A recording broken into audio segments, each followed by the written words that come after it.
Hello everybody. So in today's video, I'm going to go ahead and do a little tutorial on how you can verify what version BIOS you're actually running using the command line.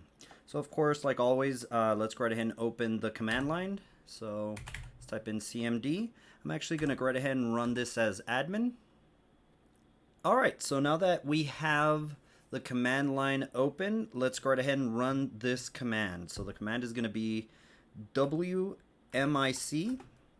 BIOS get smbiosbiosversion.